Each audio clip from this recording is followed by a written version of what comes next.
अस्सलाम वालेकुम एवरीवन। इस वीडियो में हम एक इम्पॉर्टेंट सेशन डिस्कस करेंगे, वो है रीजनिंग का सेशन। 20 एमसीक्यूज़ में लेके आया हूँ आपके लिए बिल्कुल फ्री ऑफ कॉस्ट, और इसमें हम साथ साथ में कोई कॉन्सेप्ट्स भी डिस्कस करेंगे। आने वाले बहुत सारे एग्ज़ाम्स हैं, जैसे कि फॉरेस्टर का एग्ज़ाम है, फाइनेंस सब इंस्पेक्टर है, पटवारी का जॉब है, इंस्पेक्टर की जॉब है। इन सभी में रीजनिंग का एक इम्पॉर्टेंट सेशन है, इसलिए रीजनिंग काफ़ी एक इम्पॉर्टेंट हो जाता है सभी एग्ज़ाम्स के लिए।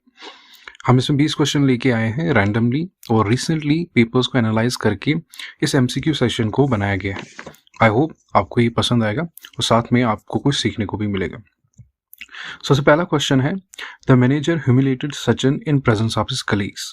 कंक्लूजन क्या है? The manager did not like Sachin, Sachin was not popular with his colleagues.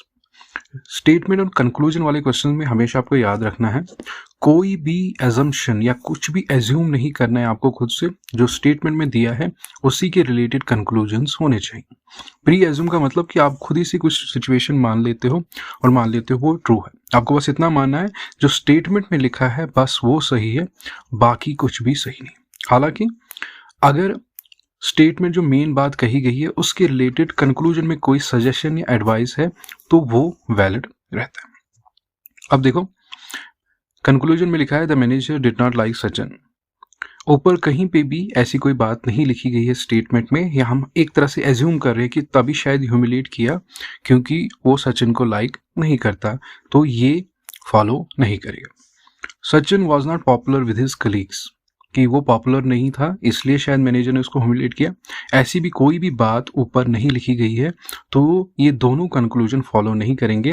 तो इसका जो राइट आंसर हो जाएगा वो बन जाएगा ये डी पार्ट। इसका डी पार्ट राइट आंसर है वो क्या है? Neither one nor two follows. Question second है, नंबर सीरीज का क्वेश्चन है, what number should come next in the series.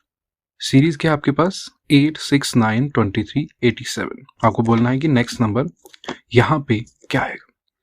Number series के क्वेश्चन में बहुत सारे कॉन्सेप्ट्स आते हैं, क्योंकि रीजनिंग में कोई हार्ड रूल नहीं है कि एक कॉन्सेप्ट आप याद रखोगे उसी बेसिस पे सारे क्वेश्चंस आएंगे।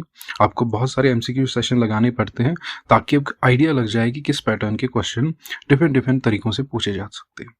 आप वीडियो को पॉज भी कर सकते हो ताकि अगर आपको आता है तो आप वीडियो पॉज करके इसका आंसर दे सकते हो।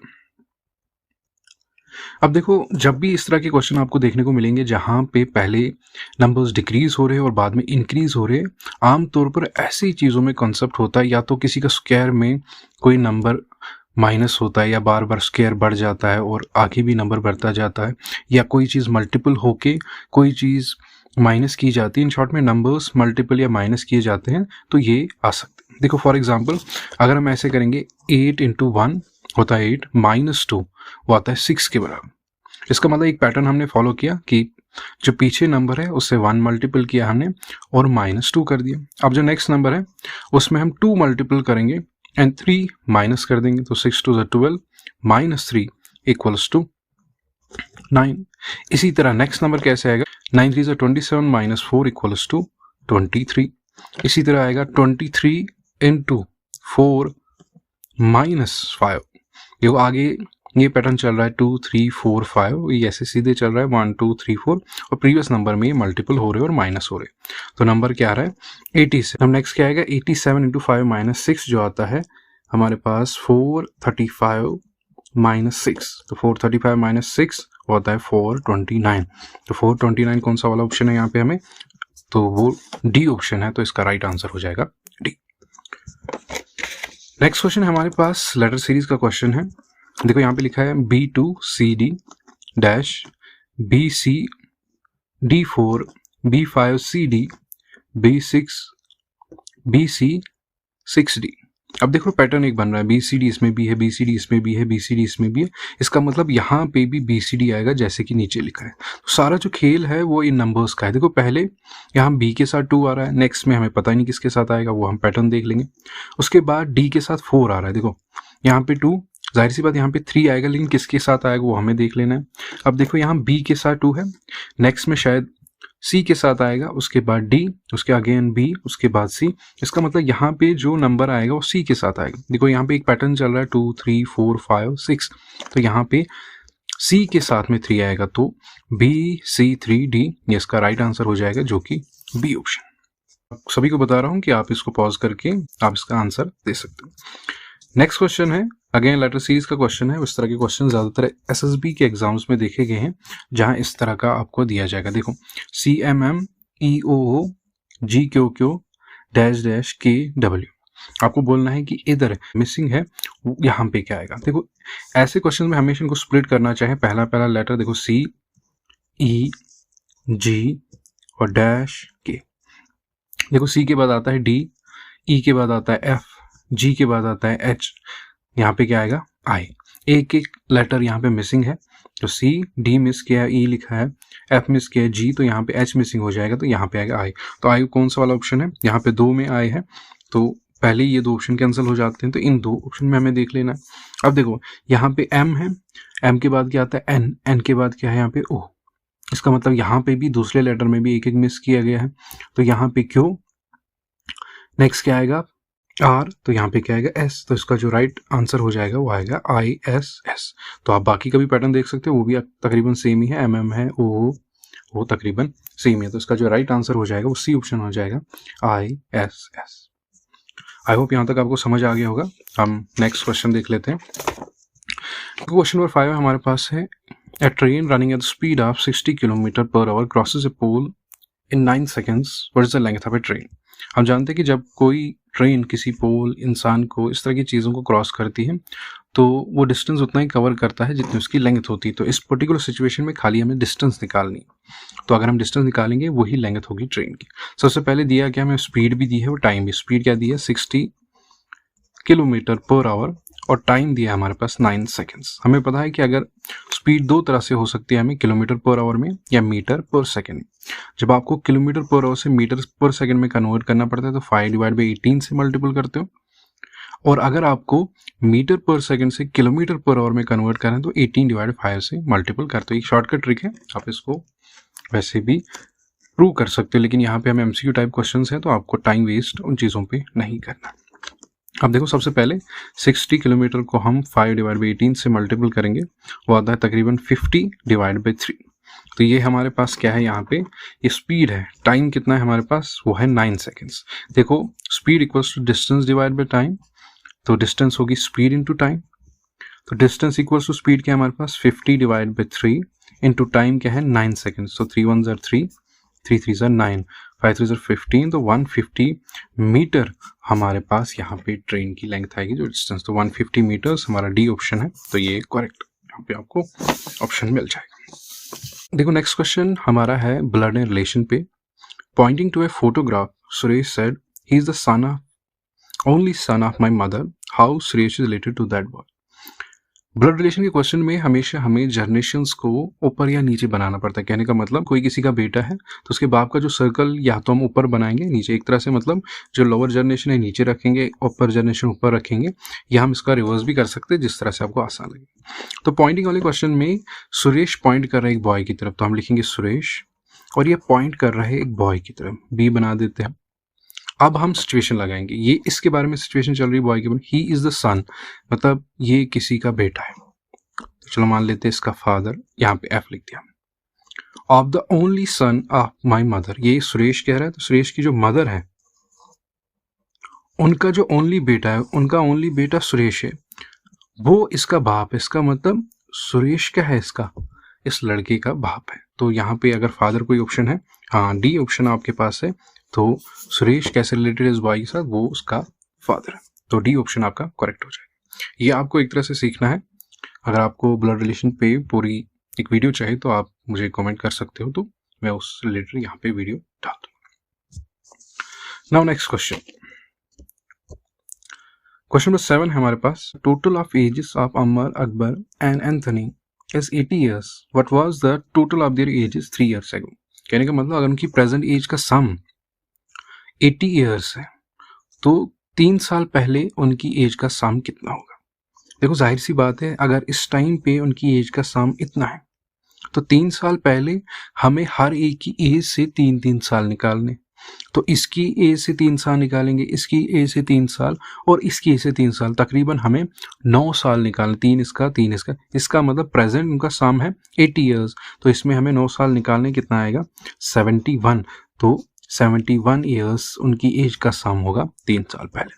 तो 71 पहला ही ऑप्शन है ए, तो इसका करेक्ट ऑप्शन हो जाएगा A. Now next question, question number 8। A man walks 5 kilometre towards south. हम बना देते साथ साथ में। फॉर एग्जाम्पल आपको डायरेक्शन सेंस के बारे में पता ही होगा, यह है नॉर्थ, यह है साउथ, यह है वेस्ट, यह है ईस्ट। एक आदमी क्या कर रहा है, साउथ की तरफ 5 किलोमीटर चल रहा है। तो साउथ की, चलो मान लेते हैं साउथ की तरफ, यहां से एक आदमी साउथ की तरफ ये 5 किलोमीटर चल रहा है। Then he turns right. इसमें आप इमेजिन कर सकते हो कि इधर की तरफ चल रहा है तो लेफ्ट राइट इसका किस तरफ होगा। जाहिर सी बात, जब ये इधर की तरफ चल रहा होगा तो राइट इस तरफ होगा और लेफ्ट इस तरफ। तो अगर ये राइट, आप इसने राइट टर्न किया और 3 किलोमीटर ये चला, एंड ही टर्न्स लेफ्ट, अब ये लेफ्ट घुमा और 5 किलोमीटर चला। Now in which direction he is from the starting point.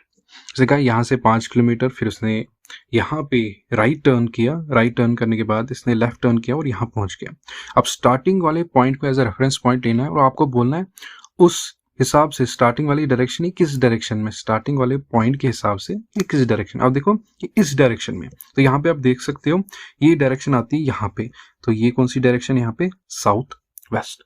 तो ये पर्टिकुलरली स्टार्टिंग प्लेस से साउथ वेस्ट की डायरेक्शन में। तो यहाँ पे कोई ऑप्शन है south west, yes D option है, तो आपका करेक्ट आंसर हो जाएगा डी, साउथ वेस्ट। नाउ हम मूव ऑन करते हैं नेक्स्ट क्वेश्चन पे। वो है a man has 480 in domination of 1 rupee notes, 5 rupee notes and 10 rupee notes. The number of notes of each domination is equal. What is the total number of notes that he has? क्योंकि एक आदमी के पास 480 rupees है, उसमें उन 480 rupees में से उसके पास जो पैसे हैं, एक तो 1 रुपए के नोट है, उसमें 5 रुपए के हैं और 10 रुपए के हैं। और जो इसमें 5 रुपए, 10 रुपए और 1 रुपए के नोट है वो सभी इक्वल है। अगर हम लेट करेंगे, चलो ये 1 रुपए के नोट उसके पास एक्स है, तो 5 रुपए के नोट भी उसके पास एक्स हो जाएंगे और 10 रुपए के नोट भी उसके पास एक्स हो जाएंगे। नॉर्मली अगर आपके पास 10 रुपए होते हैं, मैं कह रहा हूँ आपके पास 10 रुपए के 2 नोट है, तो आपके पास पैसे कितने हुए, 20 रुपये हुए। तो आपने क्या किया, जितने आपके पास नोट है उसको आपने उतनी बार मल्टीपल किया।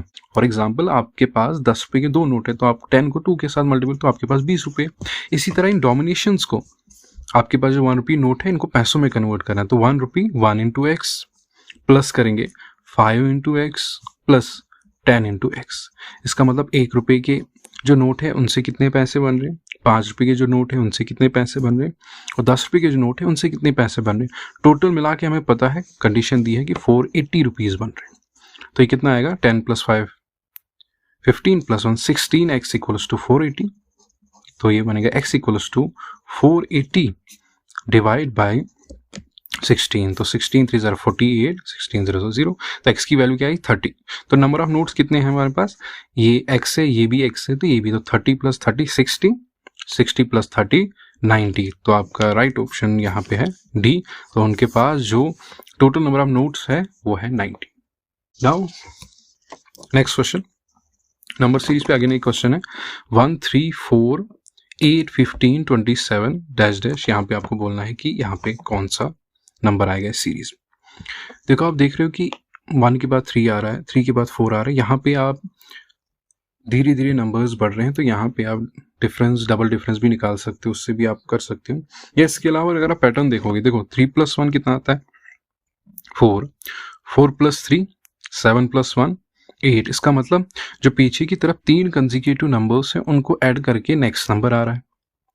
तो 4 + 3 + 1 8, तो 8 + 4 12 + 3 15, तो 15 + 8 + 4 27। तो जो नेक्स्ट नंबर आएगा इन 3 को प्लस करके आएगा, तो 27 + 15 + 8 वो कितना आता है हमारे पास, वो आता है हमारे पास 50। तो इसका राइट आंसर हो जाएगा 50, जो कि है सी पार्ट। तो क्वेश्चन नंबर 10 का जो राइट ऑप्शन है वो है सी पार्ट। आपने इस तरह की एक्सरसाइज सीखी होगी, फिगर ऑड वन आउट। तो यहाँ पे इसी तरह का एक ऑप्शन है, which word does not belong with the others. इसमें असल में आपको क्या करना, आपको वो वाला वर्ड इसमें से निकालना है जो आपको लग रहा है कि इस पर्टिकुलर कैटेगरी में, इसका जाहिर सी बात है 4 ऑप्शन है, तो 3 एक ही कैटेगरी से बिलोंग करेंगे, चौथा नहीं करेगा, तो वही आपका राइट आंसर हो जाएगा। देखो इन सम मेजरमेंट के लिए, लेंथ वगैरह को मेजर करने के लिए काम आता है। आउंस वेट मेजर करने के लिए काम आता है। सेंटीमीटर अगेन लेंथ के लिए काम आता है और यार्ड भी अगेन लेंथ के लिए काम आता है। इसका मतलब तीन ऑप्शन इसमें लेंथ के रिलेटेड, एक ही ऑप्शन इसमें वेट के रिलेटेड वो है आउंस। इसका मतलब इसका राइट आंसर हो जाएगा आउंस। इसमें एक क्वेश्चन मैंने रिपीट किया है, question number 11 statement and conclusion वाला। आप चाहो तो इसको कर सकते हैं, नहीं तो हम मूव ऑन करेंगे नेक्स्ट क्वेश्चन में। आप पॉज करके इसको देख सकते हो। और यहाँ पे मैं आपको ज़्यादा स्टेटमेंट नहीं बोलूँगा, एक एक्स्ट्रा क्वेश्चन इसमें आ गया है, तो अगर आपको ये करना है तो यहाँ पे आप ये देख सकते हो कि कौन सा इसका राइट आंसर आएगा। ठीक है, वैसे मैं बता दूं इसका राइट आंसर है डी, किसमें दोनों ही फॉलो नहीं करेंगे, तो आप इसको देख सकते हो। हम क्वेश्चन नंबर 12 में मूव ऑन करेंगे। क्वेश्चन नंबर 12 है हमारे पास, टाइम एंड वर्क का क्वेश्चन है। A alone can do a piece of work in 6 days। A कोई काम कर सकता है 6 दिनों में, बी 8 दिनों में कर सकता है। ए एंड बी ने क्या किया, 3200 ले लिए और इसमें उन्हें सी की हेल्प ली और इस काम को उन्हें 3 दिन में ही खत्म कर दिया। बताओ सी को कितना पैसा मिलेगा। टाइम एंड वर्क में हमेशा यूनिटरी मेथड या हम इफिशिएंसी मेथड यूज करके क्वेश्चंस को सॉल्व करते हैं। इफिशिएंसी मेथड पे आपको होल्ड बनाना है कि परसेंटेज कैसे निकालनी है, वो इजी हो जाता है। लेकिन यूनिटरी मेथड कैलकुलेशन के हिसाब से इजी है, वो ज़्यादातर बच्चों को वही याद रहता है। तो चलो हम यूनिटरी मेथड से ही करेंगे। सबसे पहले 1 days वर्क निकालना है, तो ए का 1 days वर्क मतलब एक दिन का काम कितना होगा, हम करते जितना हम काम खत्म करते हैं 1/n, तो n क्या है यहाँ पे, तो 1/6, इसका एक दिन का काम होगा। इसी तरह b के एक दिन का काम क्या होगा, 1/8। अब देखो a b और c जब साथ में काम करते 3 ही दिन में खत्म करते, इसका मतलब a plus b plus c का 3 दिन में काम खत्म करे तो एक दिन का काम कितना होगा, 1/3। अब हमारे पास ए का भी काम है, बी का भी है, सी का नहीं है, तो इसका मतलब हम टोटल में से इन दोनों का काम, एक दिन का काम माइनस कर देंगे तो सी का आ जाएगा। तो सी का एक दिन का काम कितना आएगा, 1/3 माइनस 1/8 प्लस 1/6, तो ये आता है 1/3 माइनस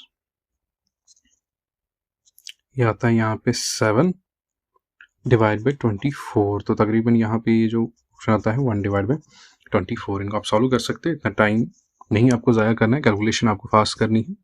1/24, तो 1/24 सी का काम। अब खुद ही देखो इनके काम के हिसाब से ही यही वेजेस इनके डिस्ट्रीब्यूट होंगे।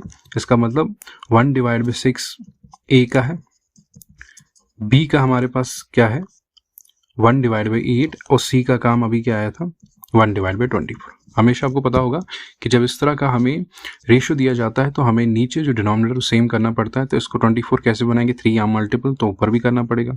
यहाँ पे 4 तो ऊपर भी ये बनेगा 4/24, 3/24 एंड 1/24, तो इनका रेशियो आएगा 4:3:1। ये रेशियो आ गया इनका कि किस रेशियो में, किस हिस्सों में इन 3200 को ये बांटेंगे। अब हमें खाली सी का निकालना है, तो सी का जो रेशियो है वो 1/24 है, लेकिन 3 दिन का निकालना है तो इसका यहाँ पे निकाल देता हूँ। वो आएगा 3 दिन का कितना आएगा 3 × 1/24, और किसका हिस्सा निकालना है 3200। तो कैंसिलेशन के बाद यहाँ पे जो आपको आंसर आएगा वो तकरीबन 400 के बराबर आएगा। ठीक है, तो हमारा यहाँ पे राइट आंसर हो जाएगा बी, 400 यहाँ पे सी को मिलेगा। नेक्स्ट क्वेश्चन है हमारे पास, सिंपल इंटरेस्ट का क्वेश्चन है। A sum of money at simple interest amounts to 815 in 3 years and rupees 854 in 4 years। कहते कोई पैसा लिया है आपने, उसमें कुछ इंटरेस्ट चढ़ा है, तो वो पैसा 3 सालों में 815 पे बना है, 815 रुपये बना है, और वही 4 सालों में 854 बना। जाहिर सी बात यहाँ पे 3 सालों में इतना बना है, 4 सालों में इतना, तो अगर हम 4 साल में जितना बना है और 3 साल में जितना बना है इनको माइनस करेंगे तो हमें 1 साल का सिंपल इंटरेस्ट मिलेगा, 1 साल का। तो ये आता है तकरीबन यहाँ पे 39। तो 39 हमें 1 साल का, तो 3 साल का कितना होगा 39 × 3, तो 3 9 are 27, 2 कैरी, 3 3 are 9 + 2 117। हमें 3 साल का इंटरेस्ट आता है। तो अब जाहिर सी बात अमाउंट किसके बराबर होता है, प्रिंसिपल प्लस सिंपल इंटरेस्ट। हमें प्रिंसिपल ही इसमें निकालना है, तो amount minus simple interest equals to principal.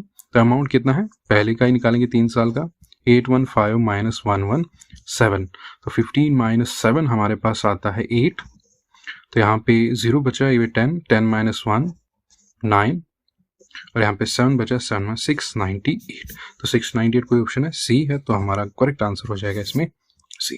देखो ये हमारे पास क्वेश्चन नंबर 14 परसेंटेज के ऊपर है, काफ़ी इंपॉर्टेंट है। एक परसेंटेज एवरेज जो ये एक तरह से कंपेयरिंग क्वांटिटीज जो आप पढ़ते हो बेसिकली वो इंपॉर्टेंट रहता है किसी भी एग्जाम के लिए। A man buys a cycle for 1400, तो इसका मतलब इसने बाई किया तो कॉस्ट प्राइस इसकी कितनी होगी 1400। एंड सेल्स इट लॉस, इसका मतलब इसने 15% का लॉस किया। जाहिर सी बात यहाँ पे कॉस्ट प्राइस से ज़्यादा है, तो बताओ सेलिंग प्राइस क्या होगी। ये बहुत ही आसान क्वेश्चन है, क्योंकि जब भी हम कोई लॉस या प्रॉफिट निकालते हैं वो हम कॉस्ट प्राइस भी निकालते हैं, तो हमें कॉस्ट प्राइस दिया है तो इसके बहुत सारे तरीके हो सकते हैं। देखो इसका मतलब इसमें अगर हम 15% लॉस निकाल देंगे तो जितना बचेगा वो कॉस्ट प्राइस होगी। इसका मतलब कॉस्ट प्राइस कितनी होगी यहाँ पे, अगर 15% में बाकी रिमेनिंग परसेंटेज कितनी बची 100% में 85, तो 85% अगर हम 1400 का निकालेंगे तो वही हमारे पास कॉस्ट प्राइस होगी। तो 85 डिवाइड बाय 100 इंटू 1400, तो 0 कैंसिल हो गया यहाँ पे, तो ये कितना आता है 1190। तो यहाँ पे राइट आंसर आपका कौन सा हो जाएगा, सी आपका right answer. Now question number 15, which one of the following is not a prime number। आपके बहुत सारे एसएसबी एग्जाम्स में आपको मैथमेटिकल रीजनिंग भी दी है, तो इस तरह के क्वेश्चंस पॉसिबिलिटी है कि आपको ये क्वेश्चंस आए। क्वेश्चन काफी सिंपल है, कौन सा इसमें प्राइम नंबर नहीं। प्राइम नंबर कौन से होते हैं, जिनके दो फैक्टर्स होते हैं, वन एंड नंबर इट्स खुद का फैक्टर। फॉर एग्जांपल 2 के दो फैक्टर है 1 एंड 2, इसको कहते हैं हम प्राइम नंबर। हमें इसमें देखना है कौन सा प्राइम नंबर है। जाहिर सी बात आमतौर पर हम सभी के फैक्टर्स नहीं निकाल सकते अगर यहाँ बड़े नंबर्स होते हैं।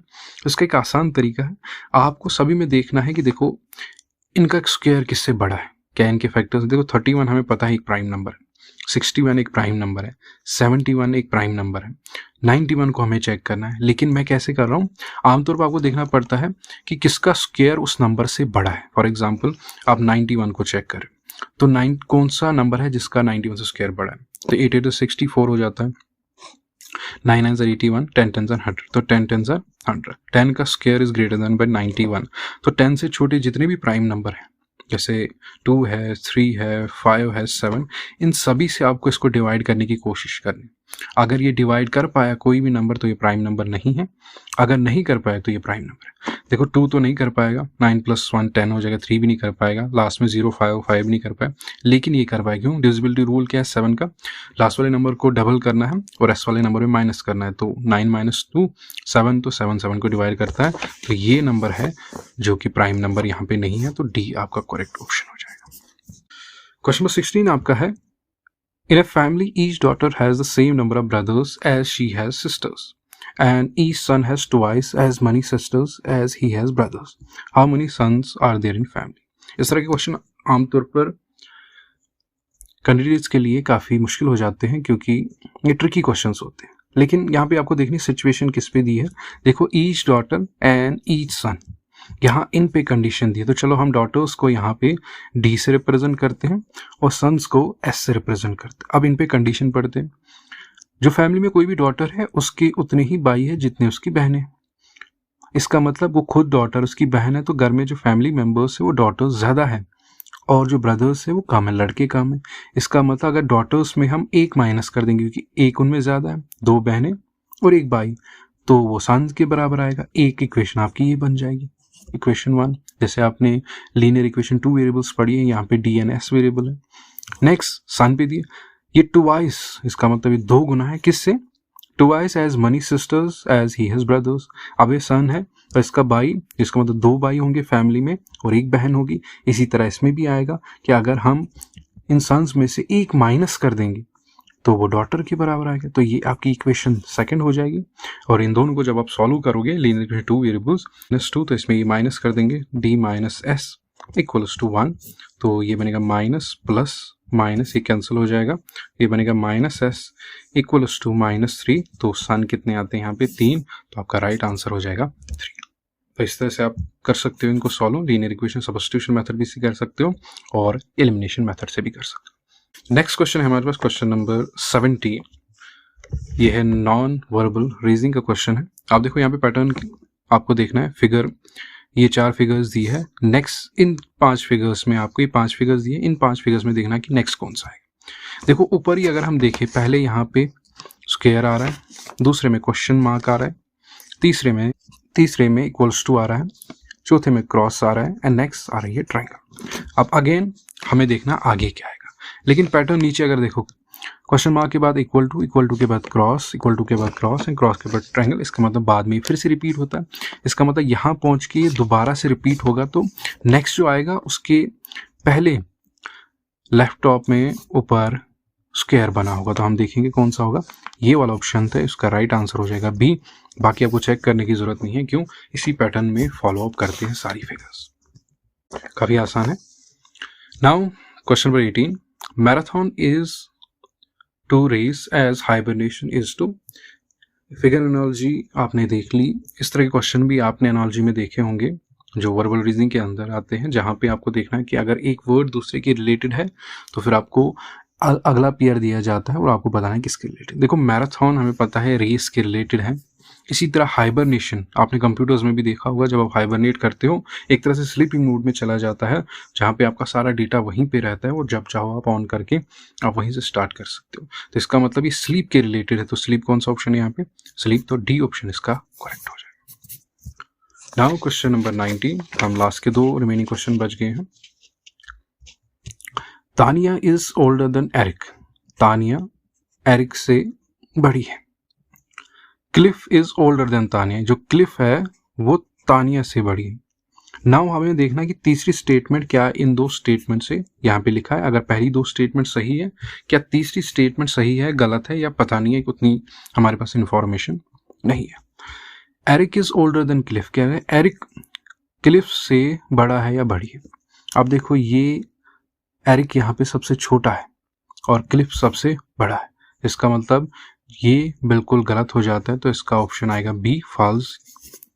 तो आपका राइट आंसर यहाँ पे बन जाएगा फॉल्स। क्यों, ये सिचुएशन यहाँ पे मैच नहीं कर रही है, क्यों, यहाँ सबसे छोटा ही एरिक है, तानिया उससे बड़ी है और क्लिफ उससे बड़ा है। अब हमारा लास्ट क्वेश्चन है क्वेश्चन नंबर 20। आई होप यहाँ तक आपको समझ आ गया होगा, काफ़ी मैंने लेंथी कर दिया ताकि आपको खाली एमसीक्यू सेशन ना हो, तो जो भी आपकी कमी पेशी रह गई हो यहाँ पे कवर, क्योंकि कोई सिंगल टॉपिक में कवर नहीं कर रहा हूँ, सभी टॉपिक्स के बारे में एक जनरल में आपको इंट्रोडक्शन दे रहा हूँ। लास्ट क्वेश्चन है, अगेन आपको टाइम एंड डिस्टेंस पे क्वेश्चन है।